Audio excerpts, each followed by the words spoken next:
ನಮಸ್ತೆ ವೀಕ್ಷಕರೇ, ಗುರುಗಳೇ. ಮನೆಯಲ್ಲಿ ದಿನಾಲು ಜಗಳ. ಗಂಡ ಹೆಂಡತಿ ಒಟ್ಟಿಗೆ ಇದ್ದೀವಿ, ಒಬ್ಬರು ಕಂಡ್ರೆ ಒಬ್ಬರು ಆಗ್ತಾ ಇಲ್ಲ. ದಿನಾಲು ಜಗಳ ಆಡ್ತೀವಿ.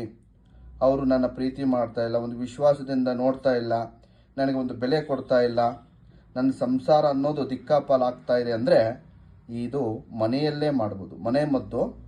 ವೀಕ್ಷಕರು, ಏನೂ ಮಾಡಬೇಕಾಗಿಲ್ಲ. ಒಂದು ವಿಳ್ಯದೆಲೆ ಮೇಲೆ ಇಬ್ಬರು ಹೆಸರನ್ನು ಬರ್ರಿ, ಗಂಡ ಹೆಂಡತಿ ಬರೆದು ಕುಂಕುಮ ಮತ್ತು ಸ್ವಲ್ಪ ಕರ್ಪೂರ ತಗೊಂಡು ಹಳದಿ ಬಟ್ಟೆಯಲ್ಲಿ ಕಟ್ಟಿಬಿಡಬೇಕು.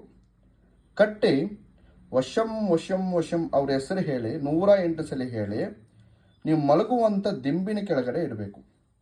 ಇಟ್ಬಿಟ್ಟು ವೀಕ್ಷಕರೇ, ಬೆಳಗ್ಗೆ ಆ ಕುಂಕುಮವನ್ನು ಅವ್ರಿಗಾದರೂ ಹಣೆಗಿಡ್ಬೋದು ಅಥವಾ ನೀವಾದರೂ ಇಟ್ಕೊಳ್ಳಿ. ಏನು ಮನೇಲಿ ದಿನ ಜಗಳ ಆಗ್ತಾ ಇದೆ, ಕಿರಿಕಿರಿ ಆಗ್ತಾ ಇದೆ ಗಂಡ ಹೆಂಡತಿ ಮಧ್ಯ, ಸಂಪೂರ್ಣ ಪರಿಹಾರ ಆಗುತ್ತೆ. ನೀವು ಹೇಳ್ದಂಗೆ ಕೇಳ್ತಾರೆ.